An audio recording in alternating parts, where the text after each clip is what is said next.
Onda Cero Catalunya, la teva ràdio.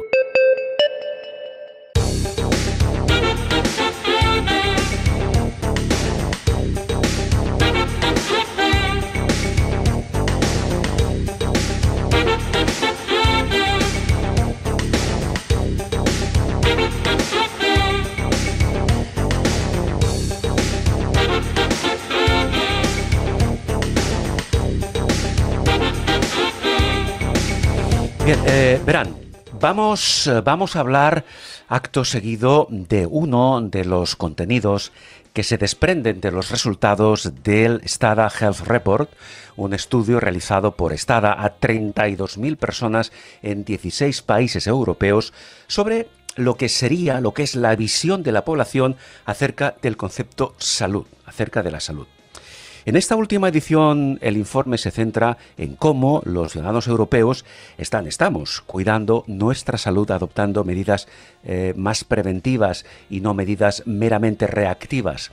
Por cierto, que en este estudio se han planteado más de 30 cuestiones sobre temas de salud de actualidad, desde prevención, medicamentos, servicios farmacéuticos actuales y futuros, conocimientos de salud, entre otros. Nosotros ahora lo que vamos a hacer es abordar en concreto una patología que también se incluye en los resultados de este estudio.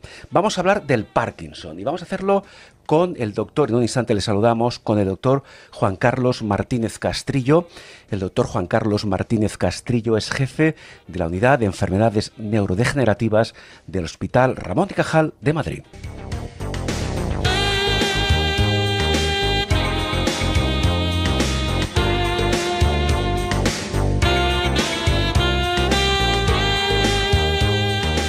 En bones mans, amb Carles Aguilar, la ràdio divulgativa amb esperit de servei públic en benefici de la nostra salut.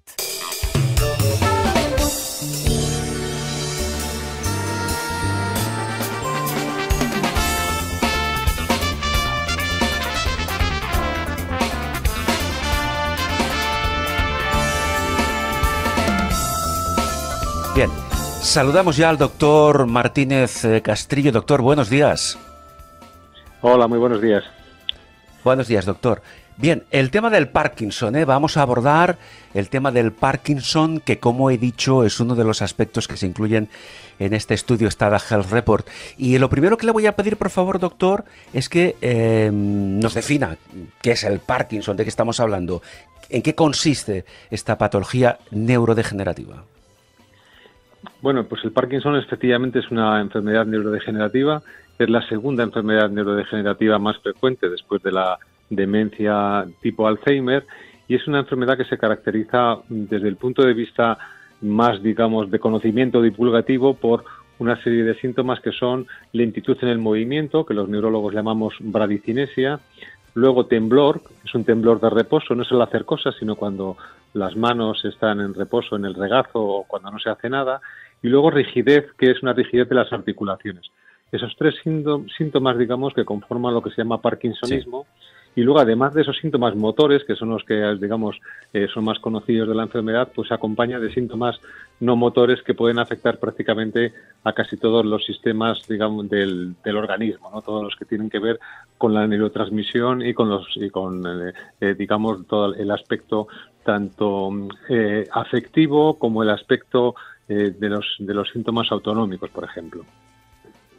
Bien, haciendo una primera diferenciación, doctor, entre, como usted decía ahora, entre síntomas motores y no motores, ¿cuál de ellos es más, digamos, evidente en el sentido de que una persona pueda ser a posteriori diagnosticada de Parkinson? Uh-huh.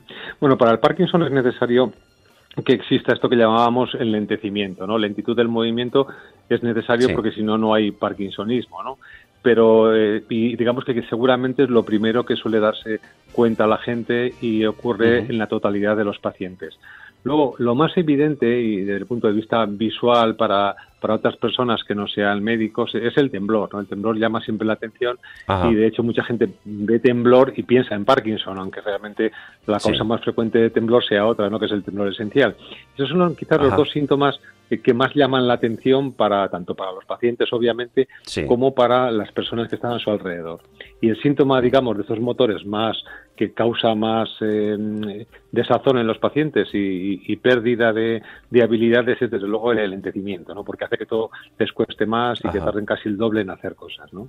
Pero es verdad que también el Parkinson suele empezar con síntomas, que eso que decía usted ahora, síntomas no motores, dentro de los cuales algunos son frecuentes y realmente hay que tratarlos porque desde luego llevan una mala calidad de vida, como es el ánimo bajo, ¿no? La depresión es relativamente frecuente en el Parkinson y claro, cuando uno está deprimido, obviamente eso impacta de una manera muy llamativa en la calidad de vida de los pacientes y hay que tratarlo siempre, ¿no?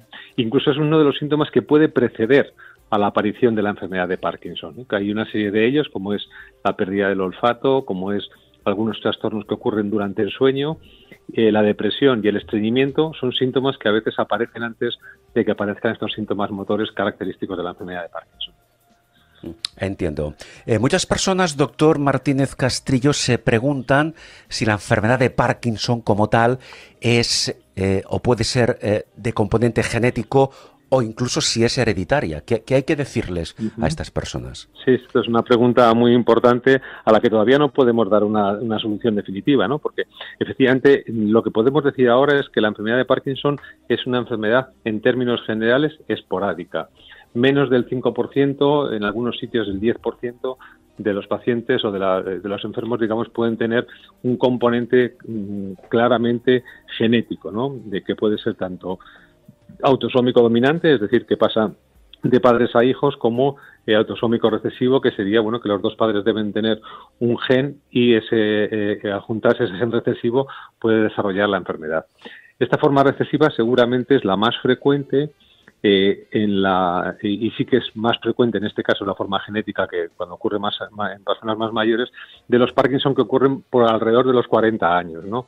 Aquí sí que es más frecuente este aspecto genético. Y en términos generales sí que podríamos decir que si la enfermedad de Parkinson ocurre antes de los 40 años hay un componente genético bastante más marcado, y cuando ocurre a partir de lo habitual, que suelen ser 60 años o para arriba, digamos que es una enfermedad más esporádica. En principio, no sé si esto estadísticamente está contrastado, ¿afecta por igual a hombres y a mujeres?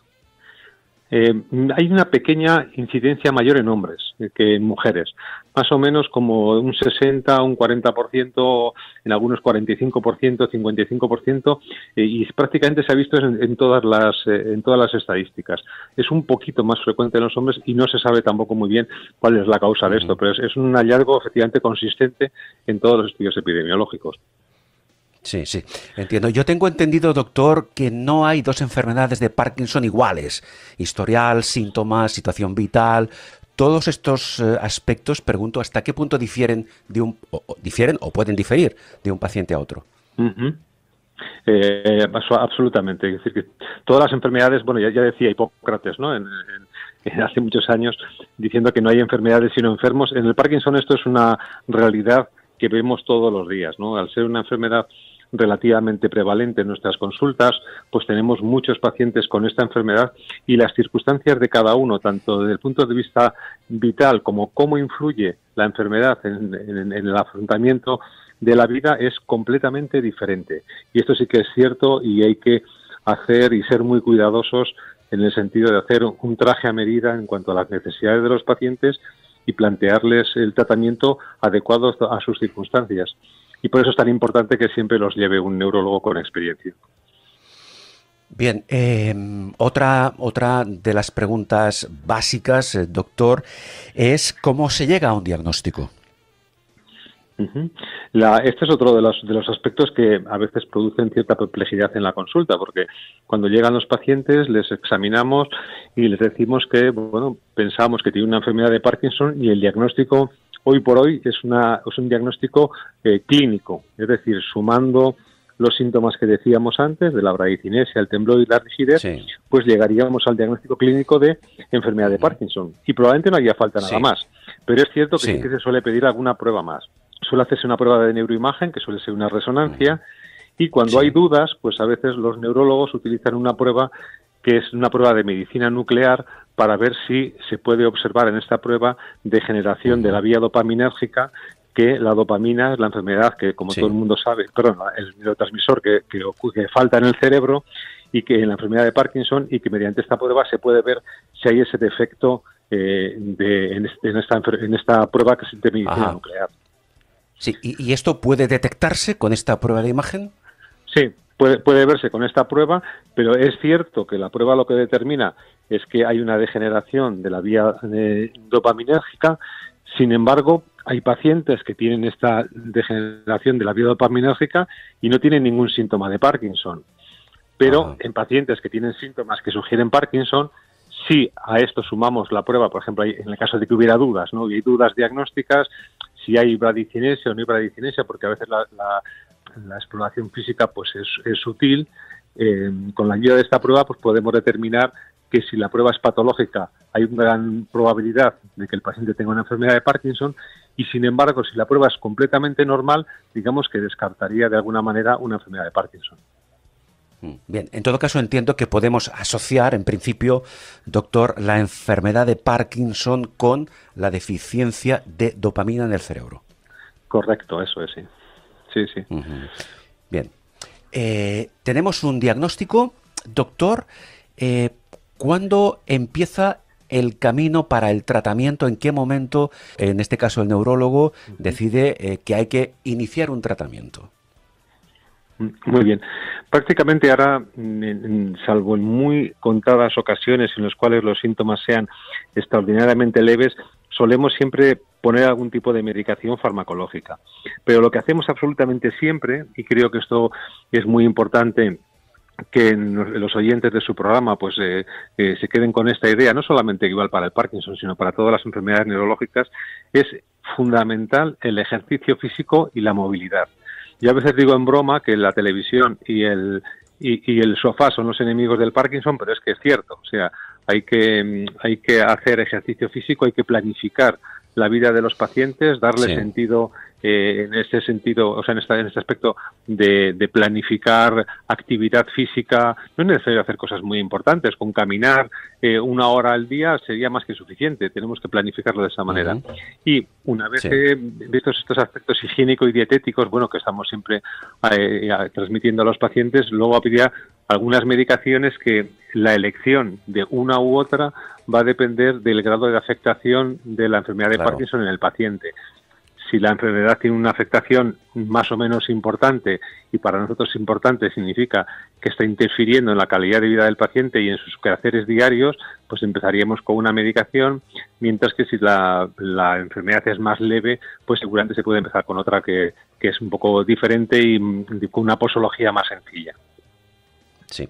En todo caso, vamos a comentar algunas de las opciones de tratamiento, que en todo caso entiendo, doctor, que todas las diferentes opciones terapéuticas para esta enfermedad tienen un objetivo común, que es permitir que el paciente lleve una vida independiente, flexible, en la que pueda realizar su vida cotidiana y seguir disfrutando, en fin, de su ocio incluso, con la mayor libertad posible. Este es el objetivo final, ¿correcto? Este es nuestro objetivo. Nuestro objetivo es que el paciente siga pudiendo hacer, mantener una actividad laboral durante el mayor tiempo posible, que a veces y esto es muy deseable, que siga manteniendo sus actividades sociales, que no se retraiga, que tenga, digamos, sus deportes o sus hobbies, que los pueda seguir haciendo y haga una vida lo más rica posible. Y yo creo que en este momento estamos en disposición, y siempre con todas las reservas, por supuesto, de decirles que a los pacientes pues que tienen un montón de años buenos por delante en los que van a tener una buena calidad de vida. Ajá. Bien, opción de tratamiento para la enfermedad de Parkinson con la administración oral de varios comprimidos que entiendo que lo que hacen es suministrar dopamina al cerebro. Esa sería una opción, digamos, al uso, ¿no? Ajá. Exacto. Si tenemos algunos fármacos, unos que pues se parecen, digamos, o que potenciarían el efecto de la ausencia de dopamina, y luego tenemos el fármaco, digamos, que es más potente de todos, que es un fármaco que la dopamina no pasa la barrera hematoencefálica, es decir, si la administramos por la boca no llegaría al cerebro, y lo que hacemos es dar un fármaco que se va a transformar en dopamina dentro del cerebro. De acuerdo, que se llama levodopa este fármaco, y es el fármaco estrella en el tratamiento de la enfermedad de Parkinson. La verdad que es que desde hace 50 años, o sea, se describió ya hace mucho tiempo, y sigue siendo el tratamiento fundamental en la enfermedad. Claro. Aunque, doctor, la levodopa a largo plazo, en algunos casos, puede producir efectos como calambres, movimientos incontrolables, ¿no? Sí, es bastante frecuente. Es curioso porque tiene una cosa muy singular la levodopa. Generalmente estamos acostumbrados a cuando damos un fármaco, pues tiene una vida media, es decir, tiene un efecto, y a partir de ese efecto decae, y bueno, pues los pacientes vuelven a su situación. Por ejemplo, si uno tiene un dolor de una muela, o en fin, si toma un analgésico, al cabo de X horas el dolor reaparece.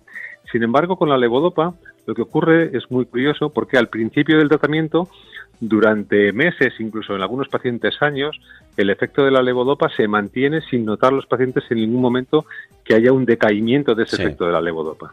Pasados unos años, que ya digo, pueden ser a veces meses, pero generalmente son pues un par de años o así, empiezan los pacientes a notar que a las 3 o 4 horas de haber tomado la medicación, el efecto de esa levodopa decae. Es lo que se llaman fluctuaciones motoras, y que a veces los pacientes, un poco por la analogía esta del inglés, le llaman off, o llamamos los médicos off, ¿no? En contraposición a estar on, que significaría estar bien, ¿no?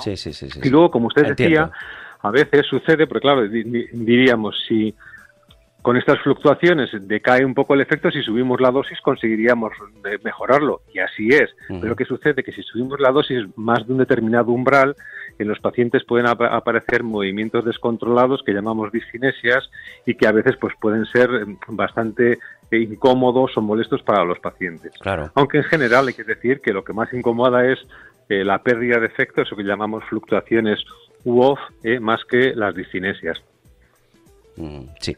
Al margen, o además, mejor dicho, además del tratamiento al que nos hemos referido, administración por vía oral, hay otra opción que es un tratamiento, y usted ahora por favor nos lo explica, aunque sea a grandes rasgos, tratamiento para la enfermedad de Parkinson basado en dispositivos. ¿Esto qué significa? Exactamente, sí, exacto. Claro, como estábamos explicando anteriormente, si con la medicación estamos viendo que al dar una pastilla pues decae el efecto al cabo de X tiempo, si damos la medicación de forma continuada a través de un dispositivo, no habrá esas fluctuaciones y mejorará la situación del paciente, y no tendrá esas situaciones de off o de fluctuación o de bloqueos, como a veces se llaman. Entonces, lo que hacemos es administrar la medicación a través de dispositivos, que los hay de dos tipos. Un dispositivo, digamos, que es un poco más sencillo, que sería administrar la medicación a través de la piel, por mediante una bomba que lo administra de forma subcutánea, y la otra forma sería la administración de la medicación a través de una sonda gástrica que va directamente al duodeno, que es donde se absorbe precisamente la levodopa para, digamos, darla directamente en esa zona también a través de este dispositivo, de esta bomba. De tal manera que el paciente está recibiendo de forma continuada a lo largo pues de las 16 horas o algunas veces 24 horas que necesitan de medicación, y de esta manera se evitan los fenómenos estos de pérdida de eficacia o bloqueos, como queramos llamarlo. Bien, hay otra opción, en este caso más agresiva, permítame la expresión, que es el tratamiento quirúrgico. Tengo entendido que consiste en la implantación de electrodos a nivel cerebral, ¿no? ¿Cómo funciona esto? Exacto. Sí, la verdad que es que sí que podemos decir siempre a los pacientes con Parkinson que disponemos de muchas técnicas, como usted está viendo ahora, para en el caso de que lo necesiten. Los electrodos, lo que está pasando en el cerebro cuando hay este déficit de dopamina del que decíamos antes, hay algunos otros núcleos, otras zonas del cerebro, digamos, que están como activas por la falta del estímulo de dopamina. Entonces lo que se hace es introducir un electrodo para administrar una corriente en estos núcleos que tienen ese exceso, para inhibirlos. Y la inhibición de esos núcleos lo que hace es que los pacientes tengan una mejor situación clínica neurológica, ¿no? Porque esa inhibición la quitamos y por lo tanto la lentitud, el temblor y la rigidez pueden mejorar sustantivamente. Esto se hace desde los años 90 y sigue siendo un tratamiento pues muy interesante, sobre todo cuando los pacientes tienen temblor que se resiste al tratamiento médico, o cuando tienen discinesias, que eran esos movimientos que a veces se inducían por la medicación que decíamos antes y que no se controlan de otro modo. Para estas dos circunstancias, la cirugía tiene una indicación perfecta. La limitación de la cirugía, a diferencia de los dispositivos, es que sí que hay una determinada edad a partir de la cual no se suele recomendar porque puede producir deterioro cognitivo, que es a partir generalmente de los 70 años. A partir de esa edad, digamos que la cirugía no debiera de emplearse. Bien, no, lo que quería comentar es que cuando esa opción, es decir, el tratamiento quirúrgico, está correctamente prescrito, eso permite a la persona tratada de su enfermedad de Parkinson recuperar gran parte de su calidad de vida. Correcto, ese es el objetivo. El objetivo es que mejoren la calidad de vida y también, en algunos casos, nos permite también reducir la medicación, porque parte de los efectos secundarios que tienen los pacientes por la medicación pues se evitarían pudiendo reducir esas dosis de medicación al hacer esta estimulación cerebral. Sí, luego, doctor, existen también tratamientos, digamos, no farmacológicos, que entiendo que pueden ser complementarios a la administración de fármacos, como por ejemplo la fisioterapia, logopedia, psicoterapia, etcétera. Eso es muy importante. Todos estos aspectos son muy importantes y hay que trabajarlos desde prácticamente el principio, ¿no? Y entonces, en las asociaciones de Parkinson, por ejemplo, se trabaja esto bastante bien. Hay algunos grupos que están trabajando algunas actividades que creo que pues son muy interesantes, que todavía no están publicadas, pero es probable que se publiquen. Por ejemplo, el ping-pong parece que está siendo una actividad muy interesante para los pacientes con Parkinson. Hay un grupo trabajando en esto en el Hospital de la Princesa en Madrid, puesto que uno de los pacientes con Parkinson fue subcampeón mundial y bueno, pues está ahí, ha llevado esta técnica que puede ser de mucho interés. Y luego en otras técnicas que se aplican, por ejemplo el Tai Chi, puede mejorar el equilibrio, que es uno de los aspectos que la medicación a veces no mejora mucho, pero bueno, con el Tai Chi puede emplearse. Y ya digo, en general, cualquier actividad que sea interesante para los pacientes y sobre todo que les dé bienestar, ¿no? Por ejemplo, se ha involucrado siempre el baile, ¿no? El baile pues es otra actividad muy interesante para que los pacientes hagan, va a mejorar su sociabilidad, va a mejorar su bienestar y luego va a mejorar su forma física, ¿no? También la musicoterapia, por ejemplo, es otra actividad muy interesante. En fin, hay muchas actividades que están relacionadas y que pueden ayudar mucho a los pacientes. Y luego, además, estas actividades siempre llevan esta parte social que es tan importante en nuestra cultura y que también aporta bienestar a los pacientes. Por último, doctor Martínez Castrillo, antes de concluir, una pincelada en cuanto a la innovación, a la investigación. Creo que existe ya una nueva terapia para el Parkinson que incorpora una triple combinación de levodopa, carbidopa y entacapona y que incorpora una novedad de tecnología de bomba dosificadora de gel intestinal. ¿Qué podemos decir de esta nueva terapia? Tenemos ya bastante experiencia yo diría que en prácticamente todos los hospitales españoles de un término medio, digamos, de un tamaño medio grande.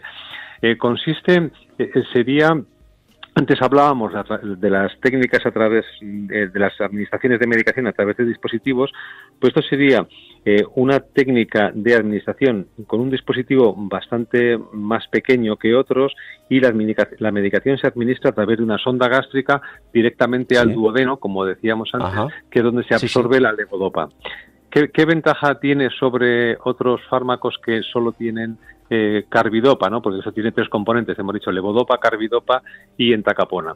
La carbidopa lo que hace es reducir, aumentar la biodisponibilidad, es decir, la cantidad que llega de levodopa al cerebro porque inhibe, digamos, al enzima o que metaboliza la levodopa. Y la entacapona hace lo mismo con otro enzima distinto, de tal manera que aumenta todavía más la biodisponibilidad de levodopa para el cerebro. Y luego tiene la ventaja adicional de que la bomba es muy pequeñita y para las personas que tienen bajo peso o para las personas que, bueno, pues que les cuesta llevar un dispositivo más grande, pues es más cómodo, digamos, para poder portar. Entiendo. Por tanto, una terapia que, como decía ahora el doctor, ya está disponible en España desde hace varios meses. Sí. Una última pregunta. ¿Cualquier paciente puede acceder a esta nueva terapia? Es decir, ¿qué criterios, qué protocolo existe? Cualquier paciente, bueno, vamos a ver. En general, lo que se recomienda primero es el tratamiento es por vía oral, etcétera, pero cuando no se controlan los pacientes porque tienen estas fluctuaciones que decíamos antes, que no somos capaces de controlarlas con los otros fármacos que teníamos, pues ya les invitamos a utilizar terapia basada en dispositivos, que sería el siguiente escalón, digamos, ¿no? Generalmente, como disponemos de terapia subcutánea, a veces se empieza con la terapia subcutánea, y si la terapia subcutánea no termina de funcionar, o en ese caso en concreto había algún problema por el que estuviera contraindicada, se empieza directamente con esa terapia que va directamente por el estómago hasta el duodeno. Y tiene acceso a ella, digamos, si alguien estuviera indicado, cualquier hospital de España lo puede indicar. Muy bien. Hace falta, digamos, aparte de un neurólogo, un gastroenterólogo, un servicio de gastroenterología para poder hacer el procedimiento, porque requiere, para la implantación de esta sonda que decíamos, hacer una endoscopia. Bien. Hemos hablado de hemos hecho referencia al Parkinson, a la enfermedad del Parkinson, uno de los contenidos que se incluyen en los resultados del STADA Health Report, como decíamos antes, un estudio realizado por STADA a 32.000 personas en 16 países europeos sobre la visión de la población acerca de la salud, hoy concretamente hablando del Parkinson. Doctor Juan Carlos Martínez Castrillo, ha sido usted muy amable, muchísimas gracias. Muchísimas gracias a usted y un saludo para todos sus oyentes. Saludos. El doctor Juan Carlos Martínez Castrillo es jefe de la Unidad de Enfermedades Neurodegenerativas del Hospital Ramón y Cajal de Madrid.